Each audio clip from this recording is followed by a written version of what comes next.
கர்த்தருடைய பரிசுத்த நாமத்துக்கு மகிமை உண்டாவதாக. இந்த நாளுக்காக எடுத்துக்கொள்ளப்பட்ட வேத வசனம் எரேமியா 17வது அதிகாரம் 7வது வசனம். கர்த்தர் மேல் நம்பிக்கை வைத்து கர்த்தரே தன் நம்பிக்கையாக கொண்டிருக்கிற மனுஷன் பாக்கியவான். ஆமேன்.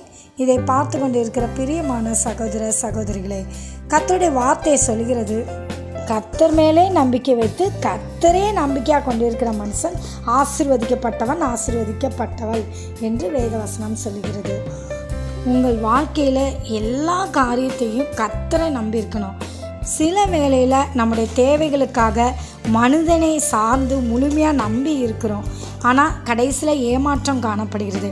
ஆனால் கர்த்தரை நம்பி நம்ம போகும்போது எந்த விதமான ஏமாற்றமும் இருக்காது. கர்த்தர் நிச்சயமாக நமக்கு ஒரு பதில் செய்வார், நம்மளை ஆசீர்வதிப்பார். ஆகவே உங்களுடைய வாழ்க்கையில் என்னென்ன தேவைகள் இருக்கிறதோ, அது தொழிலையோ அல்லது படிப்புலையோ அல்லது வீடு கட்டுகிற காரியமோ, இப்படி சொல்லிக்கொண்டே போகலாம். எந்த ஒரு தேவையாக இருந்தாலும் சரி, இயேசுவை மட்டும் முழுமையாக நம்பி அவர் மேலே சார்ந்து அவரே நம்பிக்கையாக வைத்து இருக்கும்போது நாம் கண்டிப்பாக ஆசீர்வதிக்கப்படுவோம். அந்த தேவைகளை கர்த்தர் சந்திப்பார். ஆமென்.